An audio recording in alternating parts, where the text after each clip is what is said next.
Hello friends, Jayati food lovers চ্যানেলে তোমাদের সকলকে স্বাগত জানিয়ে শুরু করছি আমার আজকের রেসিপি। সম্পূর্ণ নিরামিষ এই রেসিপিটি এতটাই সুস্বাদু যে মাছ মাংসের স্বাদকেও হার মানাবে।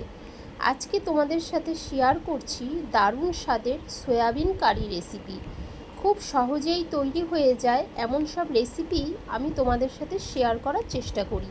তাই আমার চ্যানেলটিকে ফলো করার জন্য প্লিজ আমার চ্যানেলটিকে সাবস্ক্রাইব করে দিও, আর এরকমই নতুন নতুন রেসিপি পেতে পাশে থাকা বেল আইকনটি অবশ্যই ক্লিক করে দিও। তাহলে চলো ঝটপট দেখে নিই কীভাবে তৈরি করে নিচ্ছি দারুণ স্বাদের সয়াবিন কারি রেসিপিটি। প্রথমেই আমি এখানে নিয়ে নিয়েছি 1 কাপ সয়াবিন।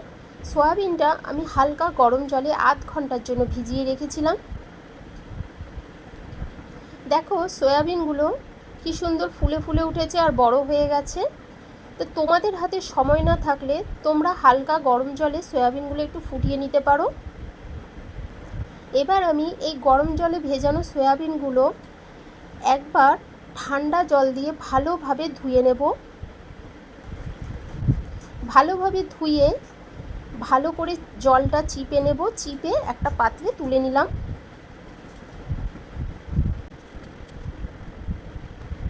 সমস্ত সয়াবিনগুলো আমি ঠান্ডা জলে ভালো করে ধুয়ে জল থেকে ভালোভাবে চিপে নিয়েছি।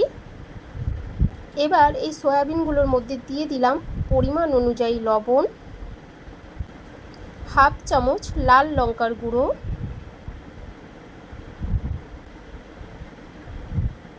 দু চামচ পরিমাণ কর্নফ্লাওয়ার, দিয়ে দিলাম 2 চামচ পরিমাণ টক দই। এবার দিয়ে দিলাম 1 চামচ পরিমাণ আদা আর কাঁচা লঙ্কার পেস্ট। ঝালটা তোমরা তোমাদের টেস্ট অনুযায়ী দেবে। এবার সমস্ত উপকরণগুলো দিয়ে সয়াবিনটা আমি ভালোভাবে মাখিয়ে নেব। সয়াবিনটা ভালোভাবে মাখিয়ে নিয়েছি। এবার আমি 10 মিনিটের জন্য এটা ঢাকা দিয়ে রেস্টে রেখে দিলাম। এবার আমি একটা পেস্ট তৈরি করে নেব। তার জন্য নিয়ে নিলাম মিক্সিং জার।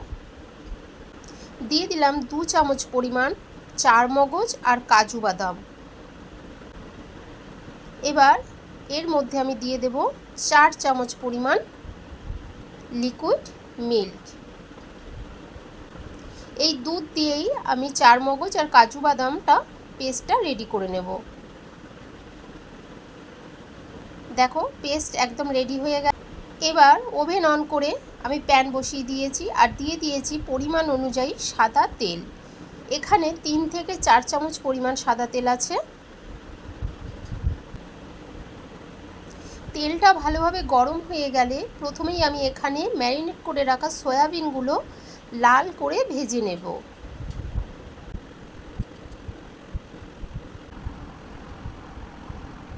সয়াবিনগুলো আমি লাল করে ভেজে নিয়েছি। এবার একটা পাত্রে তুলে নিলাম।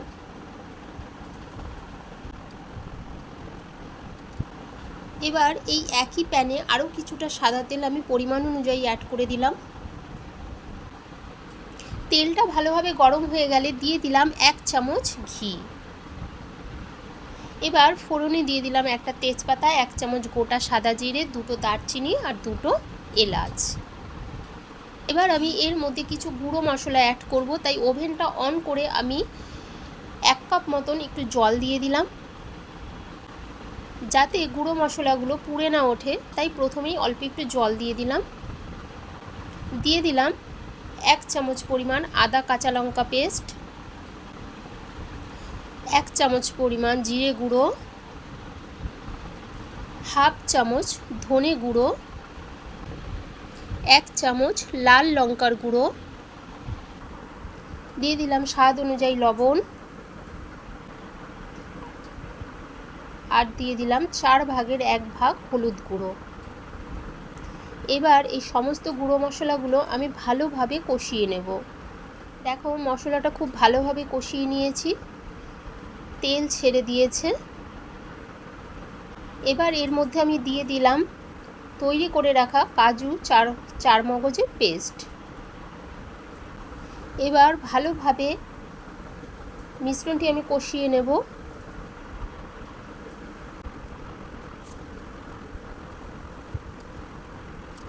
1 থেকে 2 মিনিট ধরে আমি মশলাটা ভালোভাবে কষিয়ে নিয়েছি। দেখো অনেকটা ঘন হয়ে এসেছে।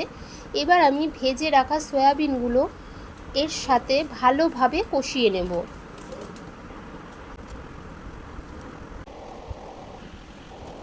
মিনিট 2 ধরে ভালোভাবে কষিয়ে নিয়েছি। কষিয়ে নেওয়ার পর এখানে আমি দিয়ে দিলাম 1 কাপ মতন লিকুইড দুধ। এখানে আমি কোনো জল ইউজ করব না, এই দুধেই সয়াবিন কারিটা আমার হয়ে যাবে। তোমরা চাইলে দুধের পরিবর্তে জল ইউজ করতে পারো, কিন্তু দুধটা দিলে সয়াবিন কারির টেস্টটাই হবে খুব সুন্দর। আর দিয়ে দিলাম 1 চামচ পরিমাণ চিনি। যেহেতু এটা সম্পূর্ণ নিরামিষ, তাই একটু মিষ্টি মিষ্টি হলে খেতেই ভালোই লাগবে। তোমরা চাইলে চিনিটা স্কিপ করতে পারো। এবার আমি মিডিয়াম ফ্লেমে ঢাকা দিয়ে 1 থেকে 2 মিনিটের জন্য আমি হতে দেব। ফিরে এলাম 1-2 মিনিট পর। দেখো আমার গ্রেভিটা ঘন হয়ে এসেছে, প্রায় রেডি হয়ে এসেছে আমার সয়াবিন কারি। এবার আমি এর মধ্যে দিয়ে দিলাম 1 চামচ গরম মশলা, 2টো চেরা কাঁচা লঙ্কা, আর দিয়ে দিলাম অল্প একটু কাসুরি মেথি হাতে ডাস্ট করে নিয়ে আমি দিয়ে দিয়েছি।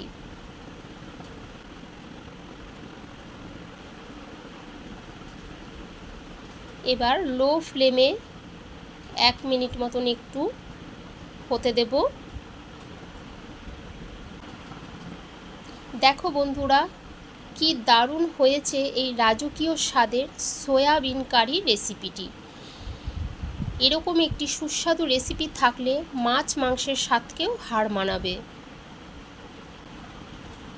এবার আমি গ্যাসের ফ্লেমটাকে অফ করে দিয়ে ওপর থেকে ছড়িয়ে দিলাম কুচনো ধনেপাতা। এবার ঢাকা দিয়ে আমি 1 মিনিটের জন্য স্ট্যান্ডিং টাইমে রেখে দিলাম। ফিরে এলাম 1 মিনিট পর। দেখো বন্ধুরা, কি সুস্বাদু আর দারুণ দেখতে হয়েছে এই সয়াবিন কারি। তো তোমরাও ঝটপট বাড়িতে বানিয়ে ফেলো। আর আমার রেসিপিটি তোমাদের কেমন লাগলো প্লিজ একটি লাইক ও কমেন্ট করে জানিও। আর ভালো লাগলে অবশ্যই শেয়ার করো। তো বন্ধুরা, আমার চ্যানেলটিকে প্লিজ সাবস্ক্রাইব করে দিও, আর পাশে থাকা বেল আইকনটি অবশ্যই প্রেস করে দিও, যাতে আমি নতুন কোনো রেসিপি দিলে তোমাদের মিস না হয়ে যায়। তো আবারও চলে আসব খুব তাড়াতাড়ি নতুন একটি রেসিপি নিয়ে। তো বন্ধুরা, আমার সম্পূর্ণ ভিডিওটি দেখার জন্য তোমাদেরকে জানাই অসংখ্য ধন্যবাদ।